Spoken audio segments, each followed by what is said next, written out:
José Manuel Sierra Milagros de Fe, un canal dedicado a compartir los mensajes y enseñanzas inspiradoras del pastor José Manuel Sierra. Aquí encontrarás reflexiones profundas sobre la fe, la esperanza y el poder de los milagros en la vida de los creyentes. A través de estos mensajes, descubrirás cómo vivir una vida cristiana plena, fortalecida por la gracia de Dios y el poder del Espíritu Santo. En esta enseñanza, quiero hablarles sobre la importancia de tener una relación personal con Jesús y los peligros de la idolatría. Jesús no necesita intermediarios para acercarse a nosotros, Él quiere que vayamos directamente a Él para buscar ayuda y dirección. La idolatría es un pecado grave que Dios aborrece, y esto queda claro en la historia de Jesús limpiando el templo. En aquel lugar santo, que debía ser dedicado a la adoración, se había permitido el comercio, profanando su propósito. Jesús, lleno de celo por la santidad de su casa, expulsó a los comerciantes, demostrando cómo se siente Dios cuando nuestra adoración se desvía hacia ídolos en lugar de Él. Hoy, les invito a reflexionar, hay cosas en su vida que ocupan el lugar que solo pertenece a Dios. Renunciemos a la idolatría y abramos nuestro corazón a Jesús. Él está dispuesto a transformar nuestras vidas si le permitimos habitar en nosotros como nuestro único Señor y Salvador.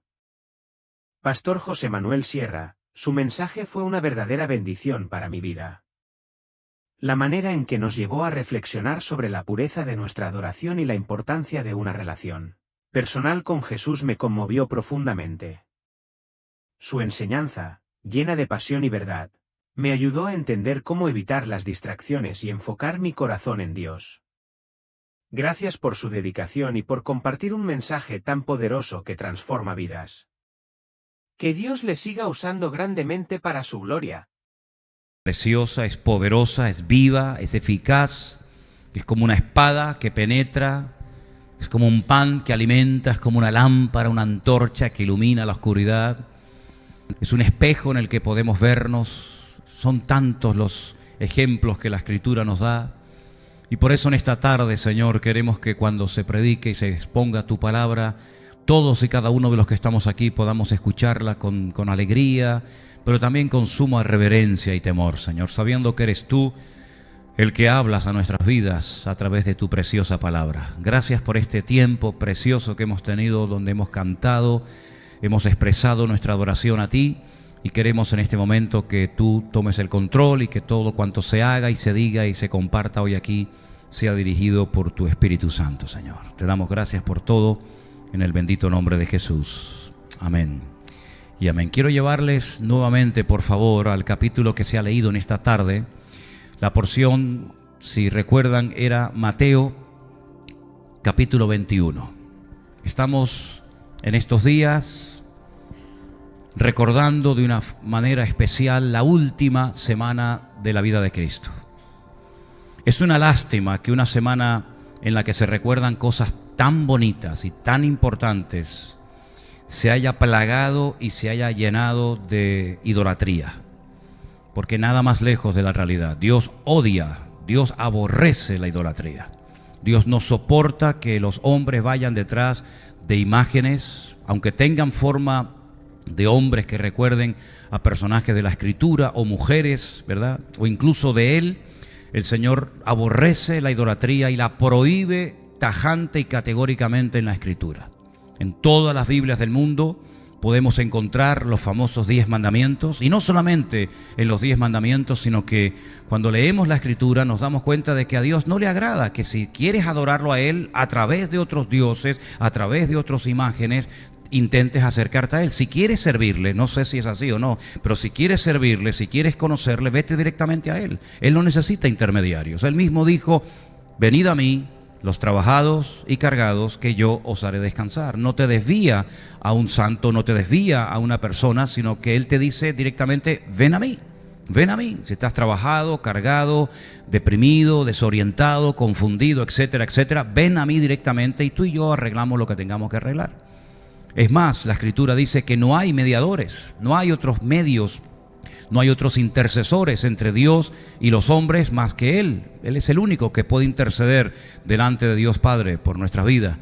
Así que Repito, es una lástima que esta semana en la que estamos recordando cosas tan importantes como su entrada triunfal en Jerusalén, como su muerte, su resurrección, su ascensión, el nuevo pacto, etcétera, etcétera, pues se haya plagado de idolatría. Y lamentablemente vamos a ver en estos días en televisión y por las calles, vamos a ver cómo gente hace unos esfuerzos tremendos cargando unos pesados tronos, creyendo que esa es la forma correcta de adorar a Dios.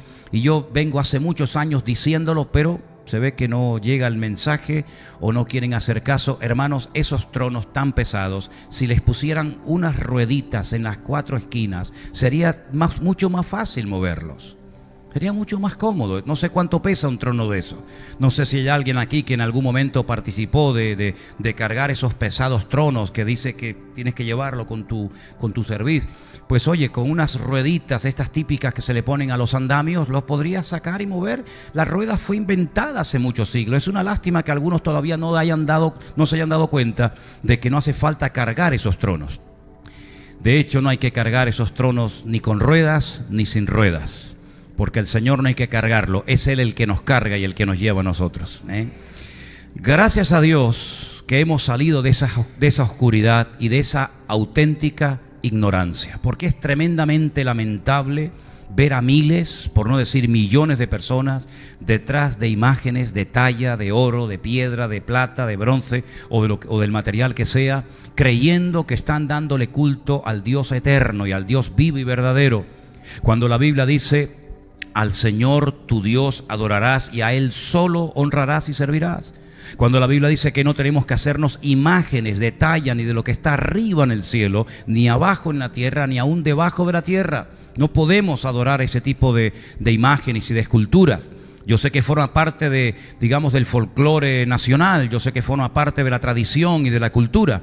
Pero como dijimos hace poco, hermanos, no es la cultura la que nos tiene que dirigir, sino es la palabra la que nos tiene que dirigir. Y la palabra es muy clara y categórica en esto. Y Él no permite que se adore su nombre y su persona a través de imágenes de talla. Yo espero que todo esto ustedes lo tengan bien claro. No, lo estoy simplemente diciendo por si alguien todavía tiene la duda de que pueda adorar a una virgen, a un santo, a quien sea, y al mismo tiempo a Dios. No te confundas, no te montes tu cristianismo a tu manera, porque te vas a equivocar. Gracias al Señor tenemos el manual, y en el manual, en las Sagradas Escrituras, en la Biblia, tenemos lo que a Dios le agrada y lo que a Dios no le agrada. Y de lo que estoy hablando no le agrada para nada al Señor, en absoluto, más bien todo lo contrario. Ahora bien, en el capítulo 21 del Evangelio según San Mateo, se nos relata una historia muy interesante que curiosamente es una de las pocas historias que la cuentan los 4 evangelistas. Sabéis que, por ejemplo, hay cosas que Juan cuenta que Mateo ni las toca, ni las menciona, o viceversa, o Lucas, o Marcos. Sin embargo, la entrada triunfal de Cristo en Jerusalén se menciona en Mateo 21, en Marcos capítulo 11, en Lucas capítulo 19 y en Juan capítulo 12. ¿Qué significa el hecho de que Jesús entrara triunfalmente en la ciudad de Jerusalén? ¿Saben ustedes que Jesús, aproximadamente cuando tenía unos 30 años de edad, comienza su ministerio público? Hasta los 30 años de edad prácticamente no tenemos información, salvo algunos pequeños detalles. Es realmente a la edad de 30 años cuando él arranca y se da a conocer públicamente. Se va al río Jordán, lo bautiza Juan el Bautista, posteriormente se va al desierto de Judea por aproximadamente 40 días en ayuno y en oración, y cuando él vuelve, pues él comienza a predicar la buena nueva, la Besorá, el mensaje de salvación, el mensaje que el mundo estaba esperando que alguien lo predicara, pero que todavía no había llegado el momento de predicarlo. 3 años utiliza el Señor para preparar a sus discípulos, para sanar a centenares, tal vez miles de personas, para demostrar que Él no era un impostor, un engañador, un falso, sino que verdaderamente Él era el verdadero Mesías. Y la última semana de la vida de Cristo, antes de que lo crucifiquen, comienza con este relato tremendamente interesante de la entrada triunfal de Cristo en Jerusalén. Dice la Escritura que Él entró no caminando, podía haberlo hecho. Siempre iba caminando el Señor Jesucristo a la ciudad de Jerusalén, pero ese día se montó sobre un pollino de asno. Dice en Mateo 21, versículo 5, decid a la hija de Sión, he aquí tu rey viene a ti, manso y sentado sobre una asna, sobre un pollino, hijo de animal de carga. Si vamos a Zacarías capítulo 9, versículo 9, Zacarías es un hombre que vivió mucho tiempo antes del Señor Jesucristo. Cuando él escribe su libro, en el capítulo 9, versículo 9 de Zacarías, fíjate lo que él escribió. Tal vez él no era consciente de lo que estaba diciendo. Dice así: alégrate mucho, hija de Sión. Sión es uno de los nombres que se le da a Jerusalén. Jerusalén recibe un montón de nombres y uno de ellos es Sión. Da voces de júbilo, hija de Jerusalén.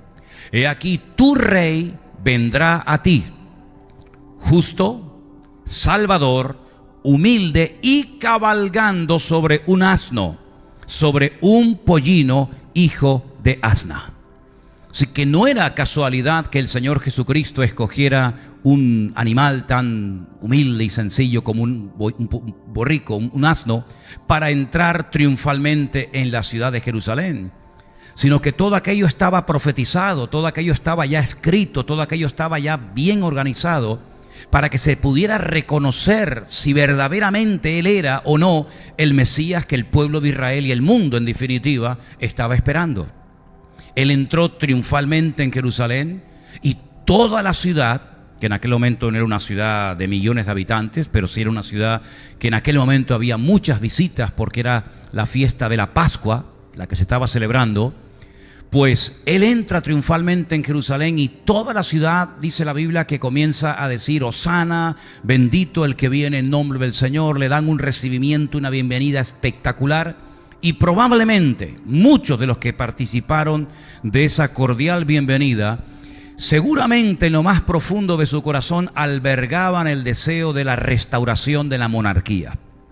Ustedes saben que en el Antiguo Testamento se profetizaba de que un descendiente de David, de la casa de Judá, volvería otra vez a ocupar el cetro y la autoridad, y el imperio romano sería totalmente humillado y destruido.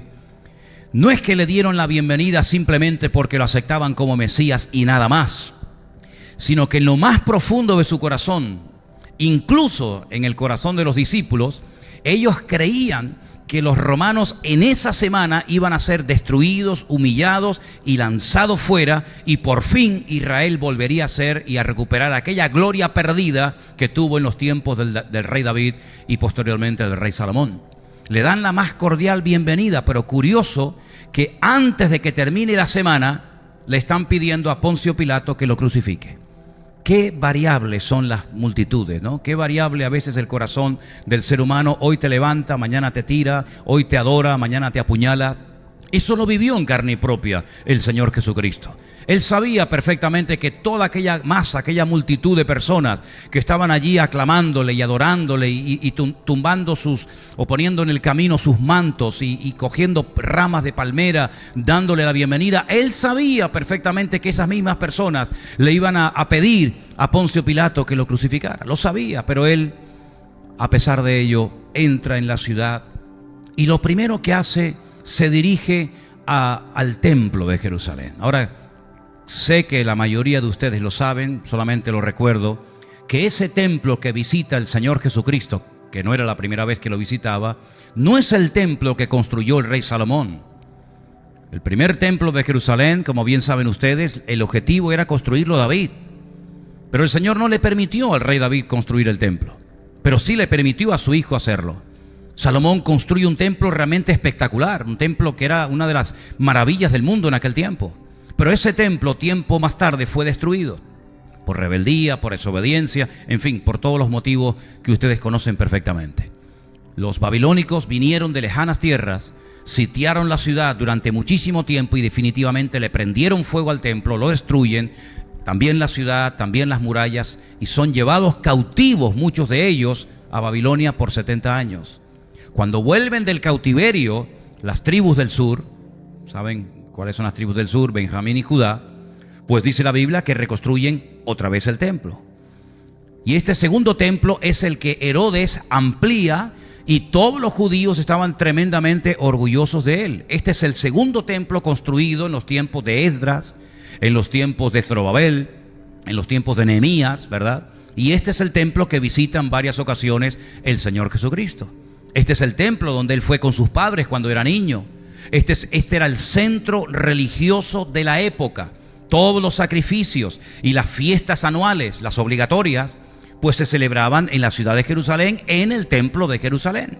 Ese templo hoy en día no se puede visitar porque simplemente no existe. Otra vez lo volvieron a destruir, no en este caso los babilónicos, sino los romanos, en el año 70 después de Cristo, en el año 70 de nuestra era cristiana, a través de Tito, el hijo del emperador Vespasiano de Roma. Así que no hay templo en Jerusalén, pero en aquel tiempo el templo de Jerusalén era el orgullo nacional, era el lugar donde los judíos subían supuestamente a adorar a Dios.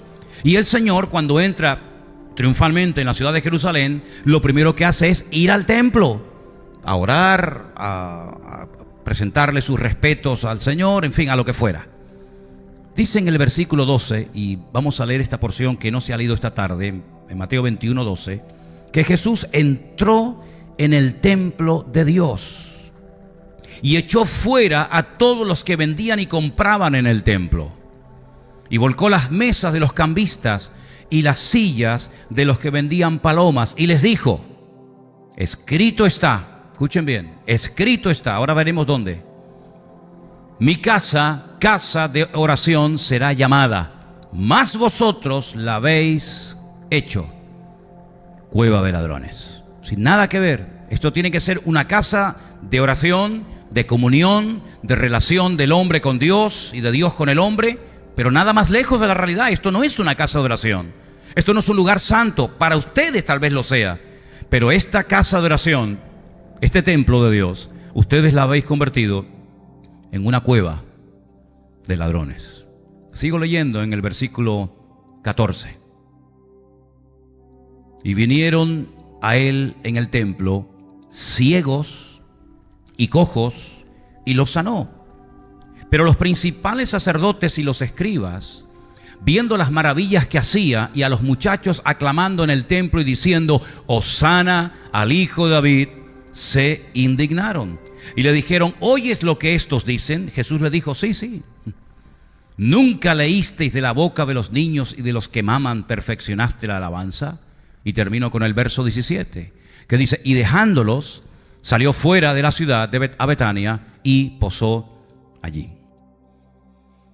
Qué tristeza tan grande se tuvo que llevar Cristo cuando entra al templo de Jerusalén, lo que tenía que ser casa de oración, un lugar sagrado, y se encuentra que han convertido su casa en un mercadillo, en un lugar donde se compran, como dice aquí, y se venden animales, palomas y otros animales, para supuestamente después presentarlos en sacrificio a Dios. Qué dolor tan grande tuvo que sentir el Señor cuando entra en aquel lugar que había sido diseñado, edificado con tanto esfuerzo y cariño, y se encuentra que aquel lugar, nada más lejos de la realidad, aquello es un desastre, donde hay suciedad, donde hay desorden, donde hay comercio, donde hay negocio. Y el Señor, dice la Biblia, que les recuerda a todos los que estaban allí presentes en aquel momento, que ya se había dicho en el Antiguo Testamento. Y quiero que leamos ese versículo, y lo encontraba esta tarde, está en Isaías 56, 7, que ese templo, que esa casa, con el paso del tiempo, se tendría que convertir en lo que Él dijo que era, en una casa de oración, en un lugar donde la gente podía subir y estar tranquilos, sin ruidos extraños, sin suciedades, sin desorden, con santidad, ¿verdad? Con una presencia del Señor maravillosa. Pues ya el profeta Isaías en el capítulo 56, versículo 7, mira lo que había dicho. Estamos hablando casi 800 años antes de Cristo, Yo los llevaré a mi santo monte, dice el Señor. Los recrearé en mi casa de oración. Sus holocaustos y sus sacrificios serán aceptos sobre mi altar, porque mi casa será llamada casa de oración para todos los pueblos. ¿Cuántos dicen amén? Encontré este versículo: mi casa, casa de oración, será llamada para todos los pueblos, en la sinagoga más antigua de Jerusalén, la sinagoga de los Caraítas, de un rabino que se llama Obadía. Ellos sabían perfectamente que en aquel lugar no se podían hacer estas cosas. ¿Quién había permitido, quién les había dado permiso a estos cambistas, a estos vendedores de animales que cambiaban también la moneda?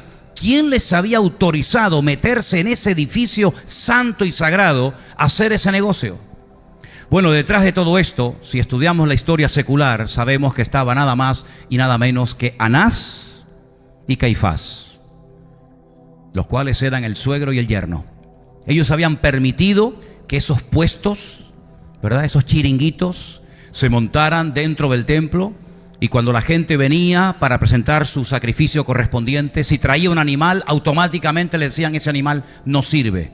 Por esto o por aquello, quedaba descartado. Imagínate una persona que había venido caminando de lugares lejanos, que de repente el animal que había cuidado con tanto cariño y con tanto esmero, te diga un representante de Dios o de la ley que ese animal no sirve. ¿Qué haces? Tienes que comprar otro animal al precio que yo estipule, al precio que yo te diga. Era un negocio, hermano, era un abuso, era realmente algo vergonzoso que estos dos personajes llamados Anás y Caifás, representantes de Dios como tenían que ser en aquel tiempo, habían permitido a toda esta gente que entraran al templo e hicieran todo este tipo de negocio y de comercio, y el Señor no se sintió nada cómodo.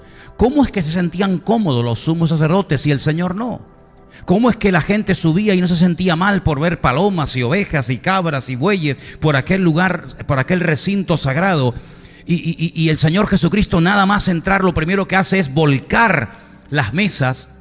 Dice en otro evangelio que hace como un látigo con cuerdas y expulsa a esa gente de allí adentro, vuelca las mesas, tumba las sillas y declara: esto no es una cueva de ladrones, sino esto tiene que ser una casa de oración. Es interesante notar cómo el hombre se llega a perder la sensibilidad, a cauterizar su conciencia de tal manera que aquello que el Señor aborrece, algunos terminan amándolo, y aquello que el Señor ama, algunos terminan aborreciéndolo. Hace muchos años leí un libro donde había 5 puntos principales. Se llamaba La mente renovada. Y uno de los puntos de ese libro decía que una de las cosas que todo creyente, toda persona que presume de haber nacido de nuevo y de conocer al Señor, debería de llegar un momento en su vida de sentir lo que Dios siente, tanto por lo malo como por lo bueno. Llegar un momento en el que digas: yo no puedo hacer eso, yo no puedo participar de esa fiesta o de esa celebración o de esa liturgia o de lo que sea, porque me siento mal, porque el Espíritu de Dios no me da paz y no creo que Dios quiera que yo haga que haga parte, que forme parte de esa actividad. Y por otra parte, tener la sensibilidad espiritual para saber dónde Dios está y dónde Dios no está. Es una lástima ver a creyentes que se sienten bien en todos los ambientes. En ambiente de la iglesia, en el ambiente del mundo, en ambientes de borrachera, en ambientes donde hay un retiro, un campamento de jóvenes o de la iglesia, y es como que son una especie de camaleones. En todo lugar se acomodan y en todo lugar se sienten cómodos y a gusto y participan, y a veces hasta pasa desapercibido en ciertos y determinados ambientes que esa persona es un hijo de Dios o una hija de Dios. Cristo no era así. Cristo había lugares donde Él se sentía cómodo y se sentía a gusto. Pero había lugares como por ejemplo en este momento, en el templo de Jerusalén, donde Él no se sentía absolutamente nada cómodo. Es más, toma parte activa, no dice: bueno, voy a mirar para otro lado, que sigan esto haciendo de las suyas, yo voy a lo mío y entro y salgo. No, Él no va a permitir bajo ningún concepto que su casa, no nos olvidemos que era su casa, era su templo, lo convirtieran los hombres en un negocio y en un comercio.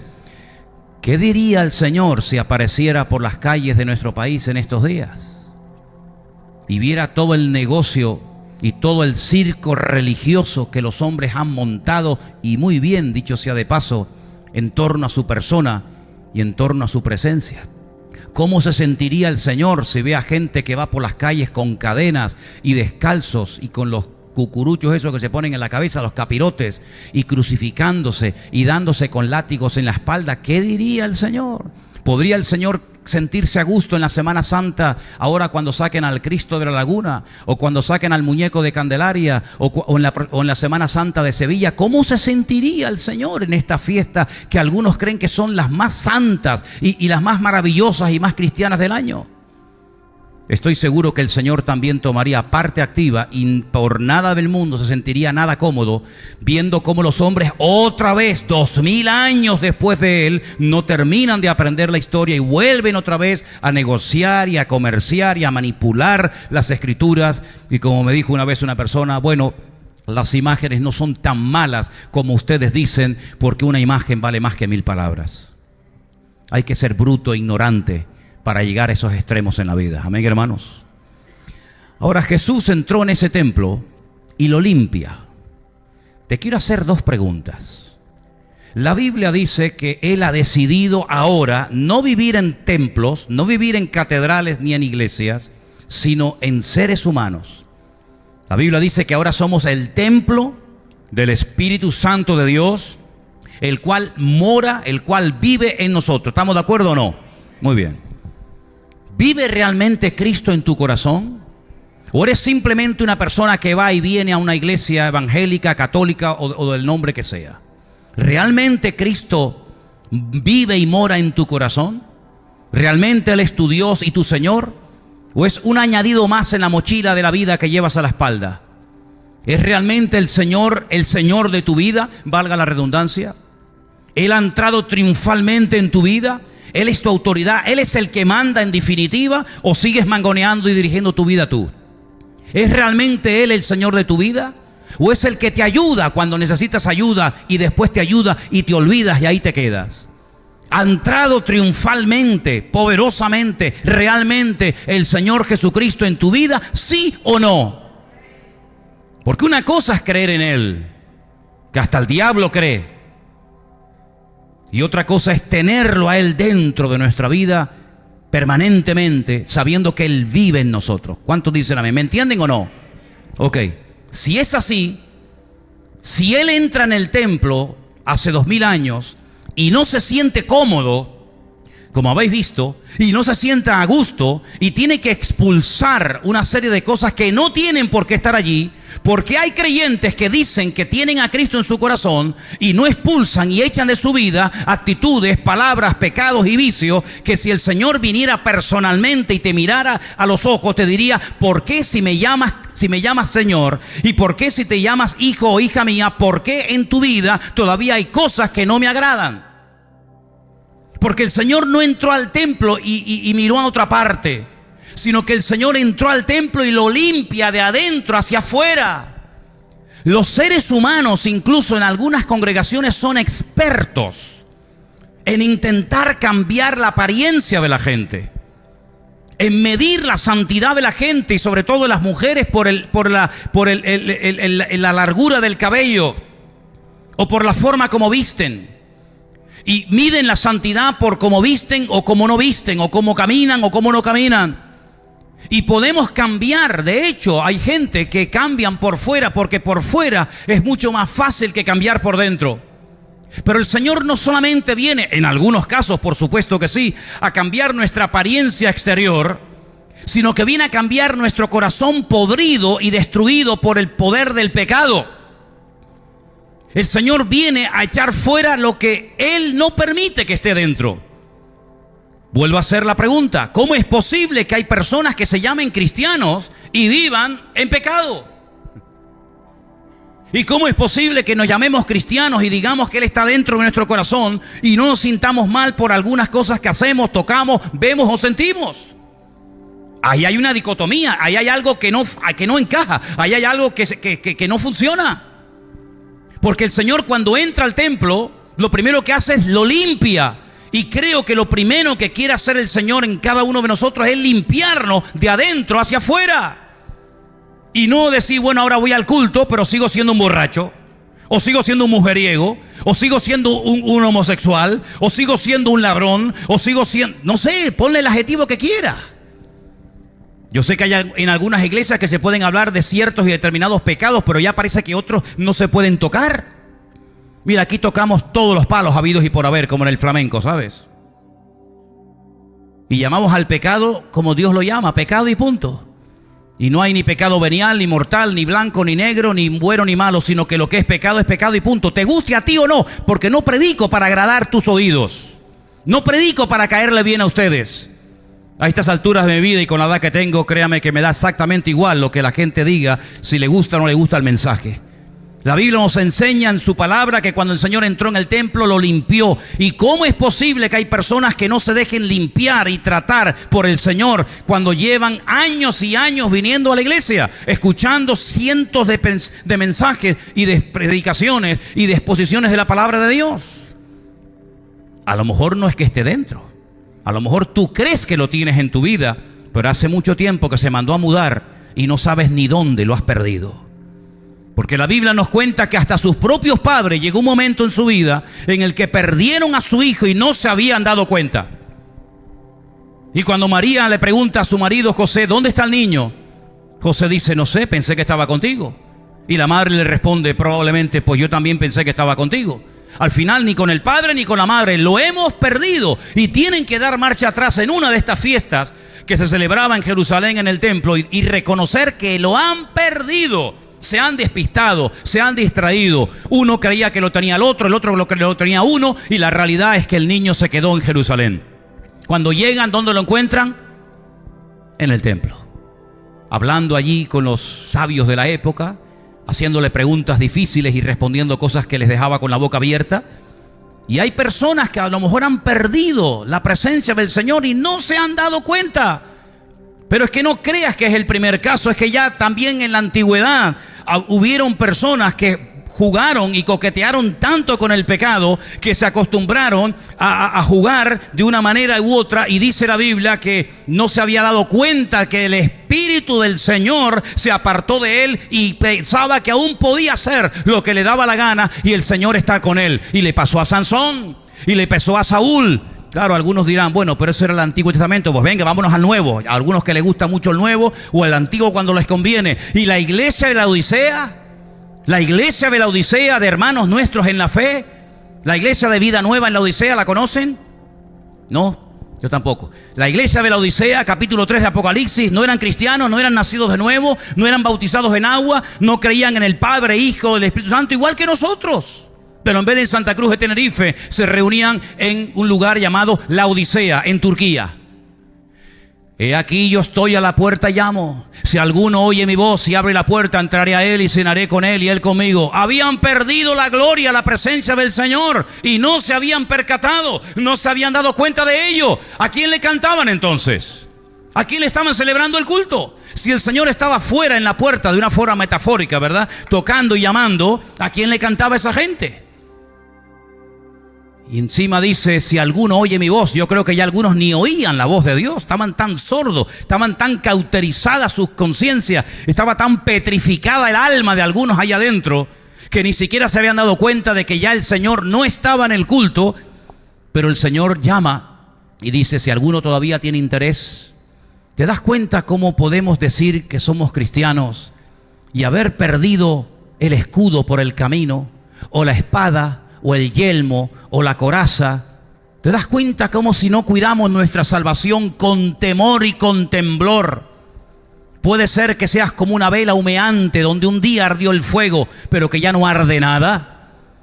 Yo estoy plenamente convencido de que a los cambistas del templo no les hizo ninguna gracia tener que dejar el negocio porque Cristo los había expulsado. ¿Creen ustedes que dijeron, gracias Señor, por fin viene alguien a cantarnos las 40, a decirnos las verdades como puño? Gracias Señor. Estoy seguro que al arrogante y soberbio de Anás y de Caifás, que iba con un bastón dándole golpes a la gente porque no permitía que se le acercaran, porque era tanta la santidad y la unción y la autoridad que tenía, que así cuenta la historia que eran, pues estoy seguro que no les hizo ninguna gracia ver a Jesús que entrara al templo y le rompiera así en media hora todo el negocio de años. Además, no se olviden, era la Pascua. Miles y miles y miles de judíos habían venido de todas partes del país y del extranjero a celebrar la Pascua, y ahora llega este carpintero de Nazaret que no sabemos quién es y nos rompe todo el negocio. ¿Pero qué se ha creído este hombre? A nuestra carne no le va a hacer ninguna gracia que el Espíritu de Dios nos convenza y nos limpie de adentro hacia afuera. A nuestra carne no le va a hacer ninguna gracia de que le diga el Señor: eso no me agrada, eso tienes que dejarlo, eso tienes que echarlo de tu vida. Estoy seguro que a nuestra carne no le va a hacer ninguna gracia. Pero el objetivo nuestro, ¿cuál es? ¿Agradar a la carne o agradar a Dios? Si tu objetivo es agradarte a ti mismo, este lugar no ha sido creado, diseñado para ti. Aquí te vas a sentir muy mal. Te lo digo de antemano.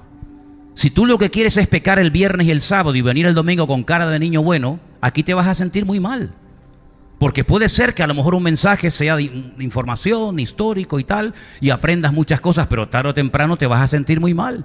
Porque hay cosas que vas a tener que dejar sí o sí. Si quieres ir en serio con Dios. Si no quieres ir en serio con Dios, pues, en fin, tendrás que montarte tu vida a tu manera. Pero vemos que el Señor entró y lo primero que hace es limpia el templo.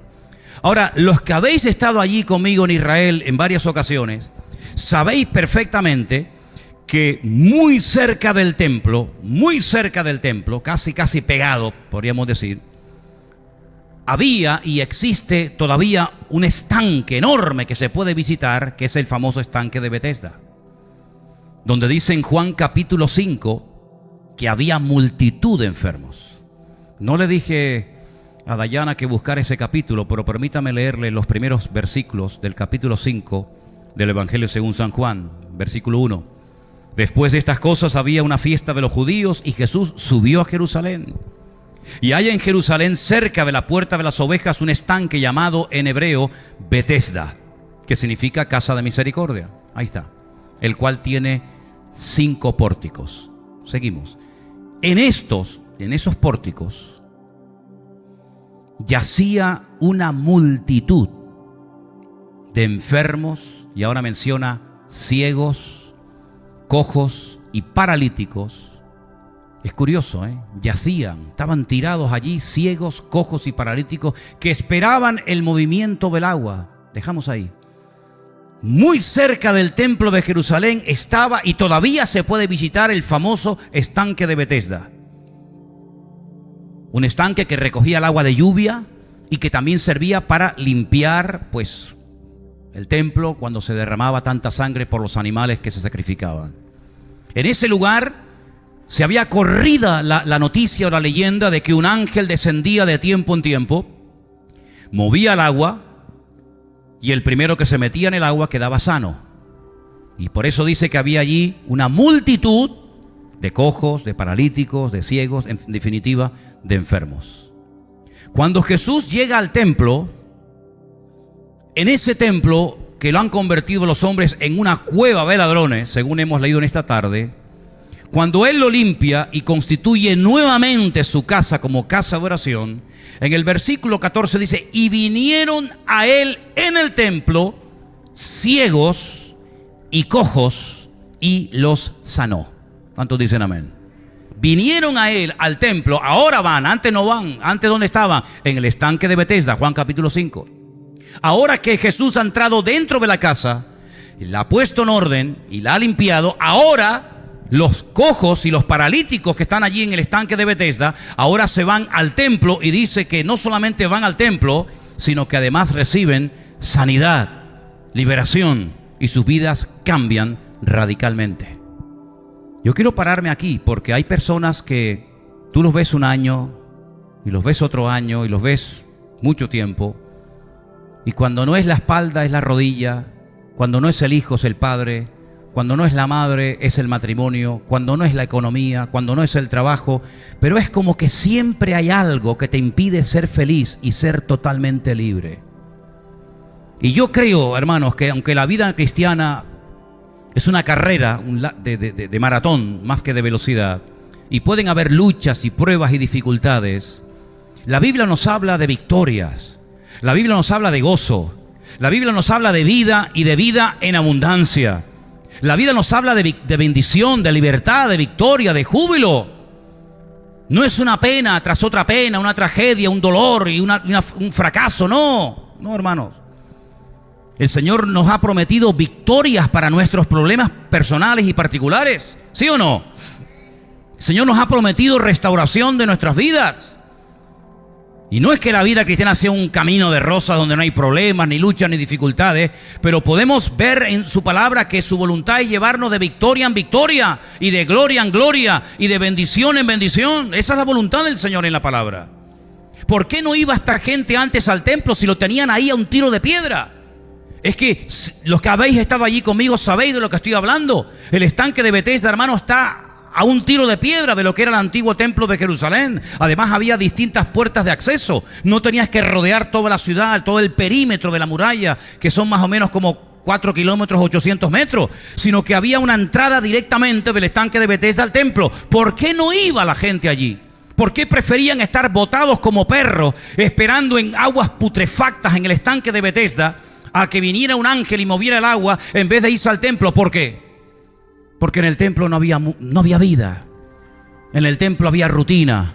Como hay muerte y rutina y tristeza y vacío en la vida de todo aquel que se llama cristiano, pero que no quiere limpiar y dejar su casa tratar por la presencia del Señor. Y por eso hay gente que siempre, toda la vida, ya acabo de decirlo, cuando no es una cosa es otra, pero cuando tú le entregas tu vida al Señor, cuando tú le entregas tus complejos, cuando tú le entregas tus traumas, cuando tú le entregas tus heridas, tu pasado, tu presente, tu futuro, todo al Señor, tú puedes vivir en paz. Tú vives en paz, duermes en paz, piensas en paz, o siempre cuando no te da miedo una cosa, te da miedo la otra. Miren, hermanos, el Señor Jesucristo en este pasaje nos da un ejemplo tremendo.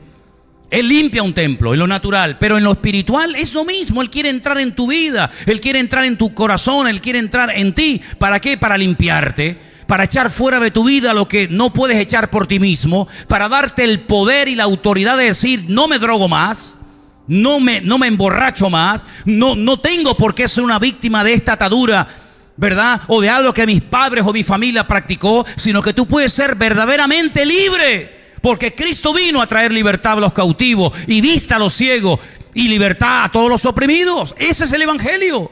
El Evangelio no es sufre, llora, aguántate, soporta, porque esa es la cruz que te tocó llevar en esta vida. No, señor, eso lo dicen los musulmanes que no tienen esperanza. Eso lo dicen las sectas. Pero el Evangelio dice: venid a mí los trabajados y cargados, que yo les haré descansar, dice la Biblia.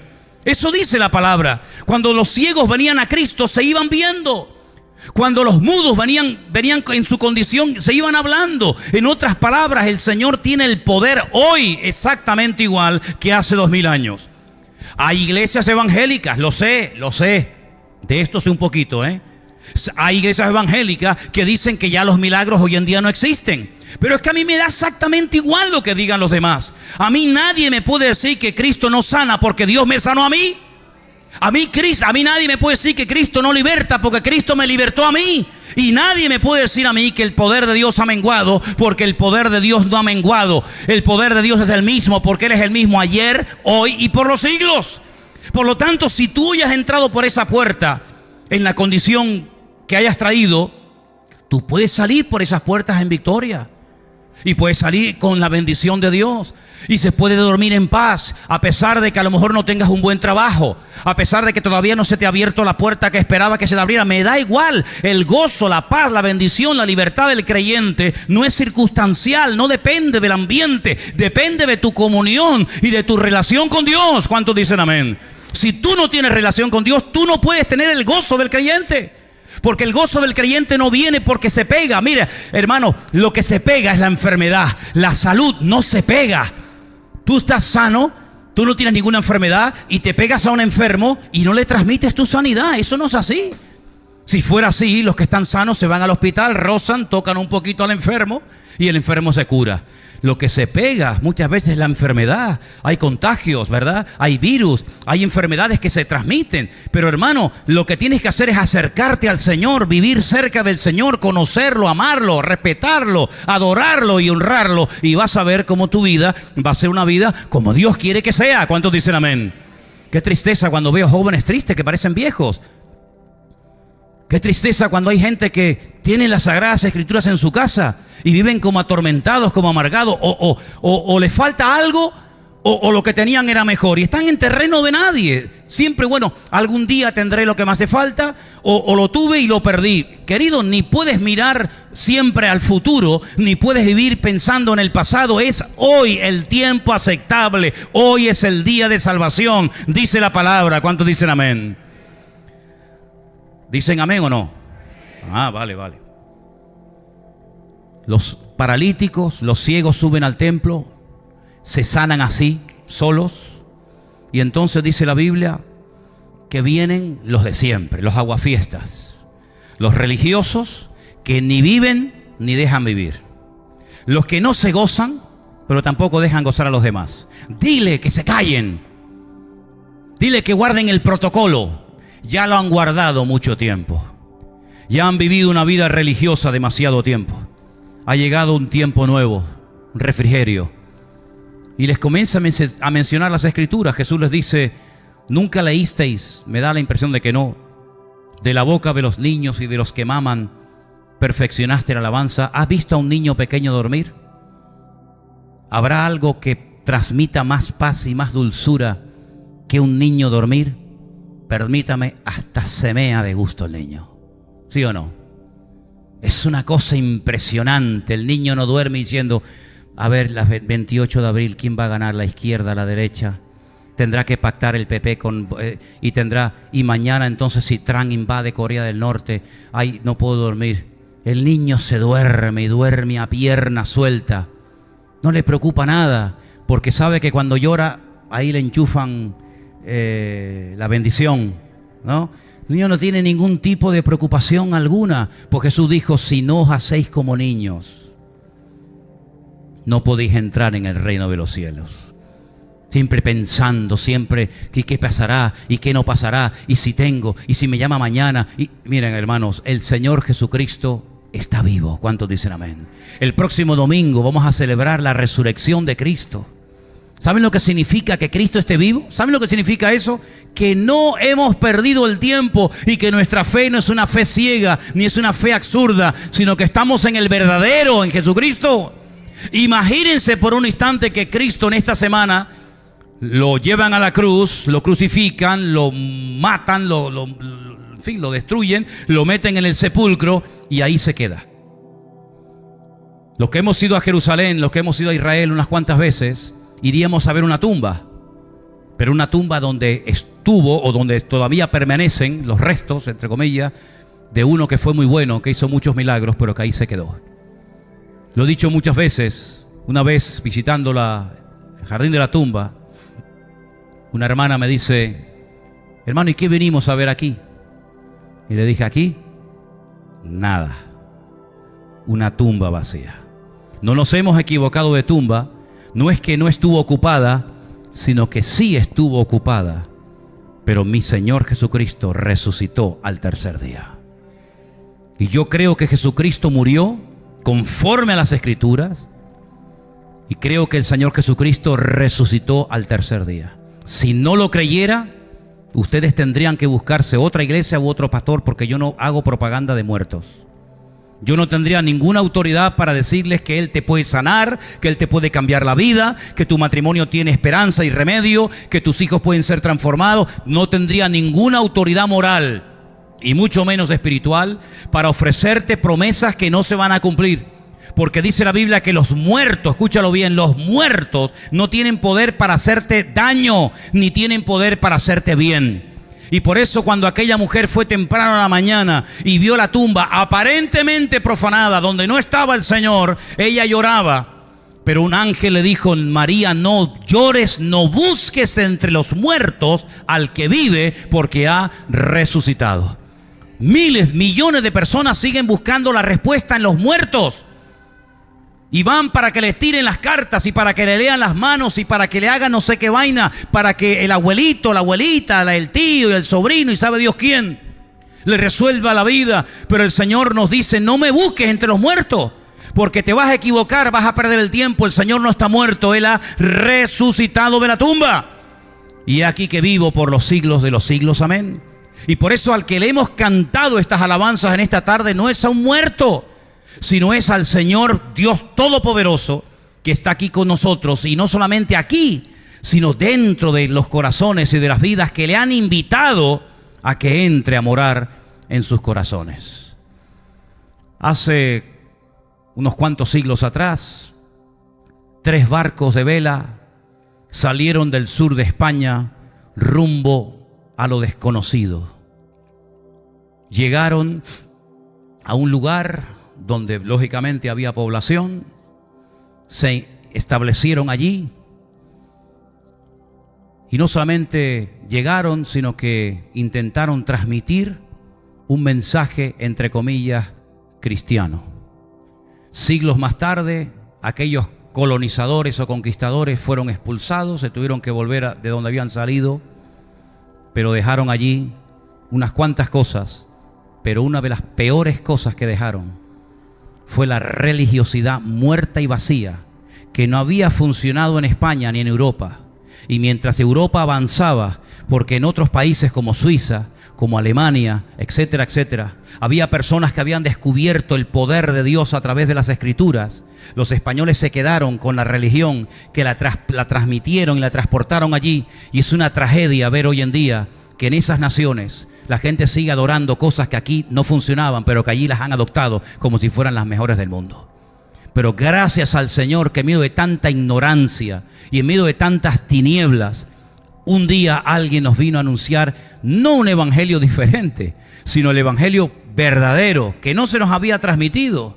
El evangelio a través de Jesucristo, no a través de nuestros méritos, no a través de nuestras buenas obras o acciones, sino a través de los méritos de la sangre de Jesucristo. Porque esa última semana de Cristo en Jerusalén se estaba celebrando una de las fiestas más bonitas y más importantes del calendario religioso, que está a punto de celebrarse ahora en Israel, si no la están celebrando ya, y es la fiesta de Pesaj, la fiesta de la Pascua. ¿Y qué se recordaba en aquella fiesta? Lo dijimos el jueves: la liberación de la esclavitud en Egipto. Fundamentalmente era eso. Pudieron salir de la esclavitud en Egipto, el faraón fue derrotado, la idolatría del faraón fue humillada, cruzaron el Mar Rojo, entraron por el desierto, finalmente llegaron a la tierra prometida, y todo ese milagro, todas esas maravillas y proezas se recuerdan en estos días. Bueno, pues el Señor Jesucristo en esa época decidió subir a Jerusalén, como buen judío que era, a traer libertad, pero no a un pueblo solamente, sino a traer libertad a todas las naciones, pueblos y lenguas y tribus del mundo, a través de la sangre que Él derramaría en la cruz. Porque aquellos animales que se sacrificaban allí no podían traer libertad a la gente. Si hubieran traído, con que mataran uno ya era suficiente, pero había que matar y matar y matar, un año, otro año, una generación y otra generación. Y además, encima, para colmo, hoy en día con la gran tragedia y dolor de que ni siquiera ya puedes presentar sacrificios, porque al no haber templo, ¿dónde rayos vas a presentar el sacrificio? Pero gracias al Señor que nosotros hemos entendido el evangelio. Si en esta tarde entre nosotros hay alguna persona que ha sido católico, que ha sido religioso durante años, pero tú no tienes a Cristo en tu corazón, lo tienes en el crucifijo en la habitación, lo tienes aquí en la estampita en el bolsillo o en la cadena del cuello, pero nunca has invitado a Cristo a que entre en tu corazón. Este lugar se abrió hace 18 años para decirle a la gente cuál es el camino verdadero. Y el camino verdadero tiene nombre, no es Vida Nueva, el camino se llama Jesucristo. Vida Nueva predica y habla de Él, pero no es el camino. Nosotros simplemente somos un medio, un instrumento que Dios utiliza para llevar a la gente a los pies de Cristo, para que entiendan que sin Cristo no hay salvación y no hay esperanza.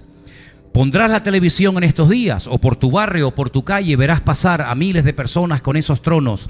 Quiero que sepas que nuestro Dios, que Dios no está ahí. No participa de esas fiestas. Aquí tenemos en el año 2 carnavales. Uno que es el del desmadre, que se acaba de terminar hace poco, y ahora viene el otro, el religioso. Es lo mismo, distinto perro, pero el mismo collar.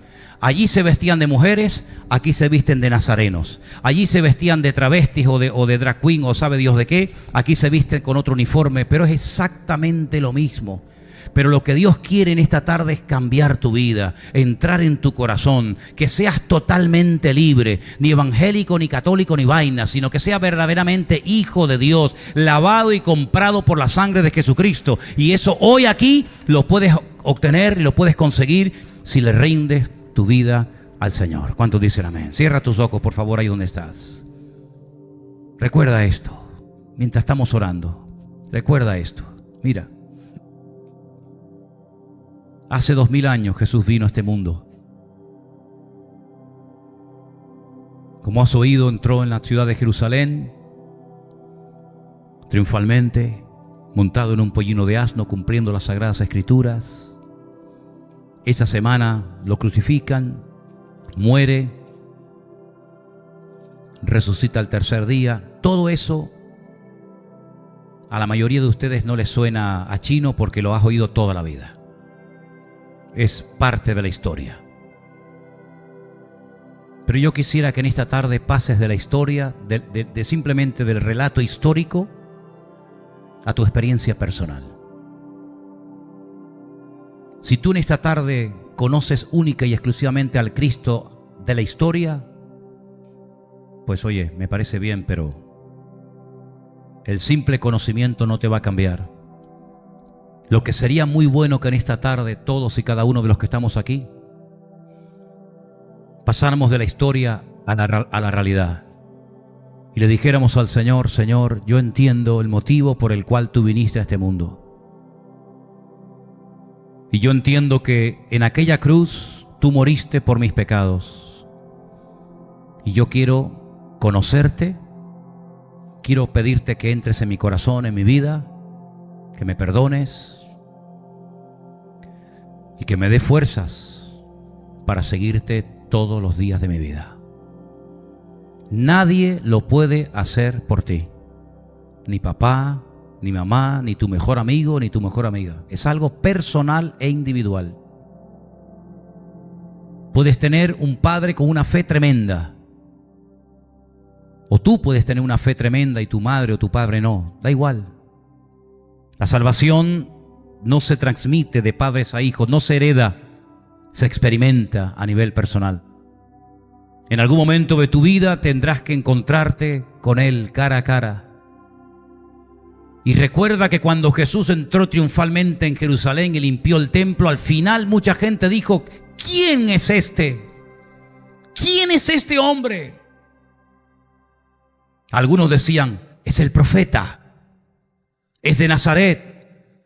No está mal la respuesta, pero se quedaron cortos. Es mucho más que un profeta. Es mucho más que un hombre que nació en Belén, criado en Nazaret. Es el Hijo de Dios, el Verbo hecho carne, que vino a este mundo a morir por ti. Es mucho más que eso. ¿Quién es para ti Jesús? ¿Quién es para ti el Señor Jesucristo?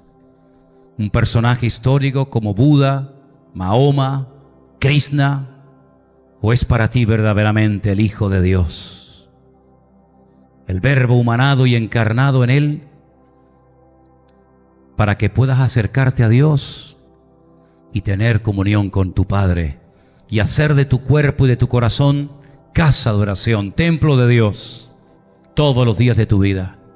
Si en esta tarde entre nosotros hay alguien, alguna persona que quiere invitar a Jesús, decir: yo en esta tarde, aquí en Santa Cruz de Tenerife, a esta hora de la tarde, yo quiero entregarle, yo quiero rendirle mi vida a Él. Quiero comenzar a caminar con Él. Y quiero que Él entre en mi corazón como entró en el templo hace 2000 años. Y me limpie, y me cambie, y me transforme, y me perdone, y me haga una hija, un hijo suyo. Si en esta tarde hay alguien aquí así, queremos orar por ti. Levanta tu mano y estaremos orando para que en esta tarde el Señor entre en tu corazón. ¿Hay alguien esta tarde? ¿Alguien esta tarde que le quiere entregar su vida a Jesús por primera vez? Levanta tu mano, ahí donde estás. Yo voy a orar por ti.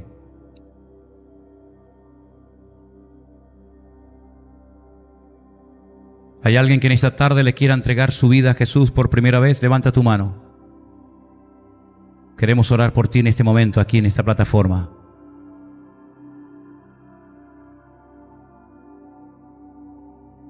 ¿Todos los que están aquí le han entregado su vida a Jesús? ¿Sí? Gloria a Dios. ¿Alguien de los que está aquí entre nosotros se ha separado del Señor, se ha enfriado y quieres volver a casa? ¿Quieres volver al Señor? También lo puedes hacer. Amén, amén. ¿Alguien más? Dios te bendiga. Dios te bendiga a ti también. Gloria a Dios, gloria a Dios. A veces hemos estado bien con el Señor, nos hemos apartado de Él, pero hay tiempo para volver. Hay tiempo para volver. El Señor te está esperando, Él te ama, Él te ama.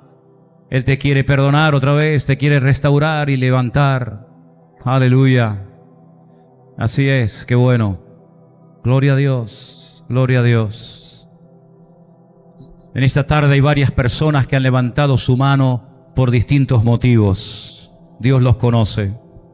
Yo quiero que ahí donde estás, por favor, le digas al Señor, Señor, dilo conmigo fuerte, Señor, yo quiero en esta tarde pedirte perdón.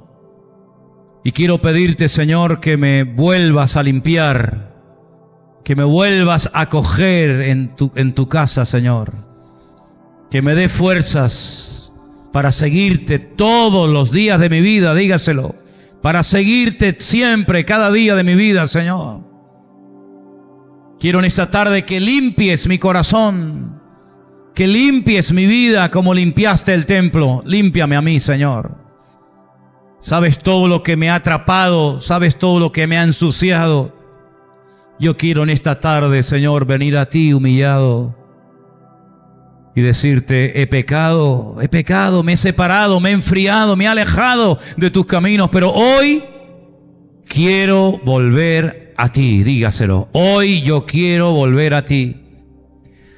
Y te doy gracias porque tú siempre que hay arrepentimiento, siempre vas a perdonar. Aleluya, siempre, siempre. Dios siempre perdona al que es humilde y pide perdón. Al soberbio, dice, lo mira de lejos. Lo dice Proverbios. Al soberbio lo mira de lejos porque no quiere tener comunión con Dios. Pero al que se humilla delante del Señor y dice, Señor, perdóname, ayúdame, el Señor lo limpia, lo perdona, lo restaura, lo bendice y lo vuelve a levantar y le dice, sigue caminando porque yo estoy contigo todos los días hasta el fin del mundo. ¿Cuántos dicen amén?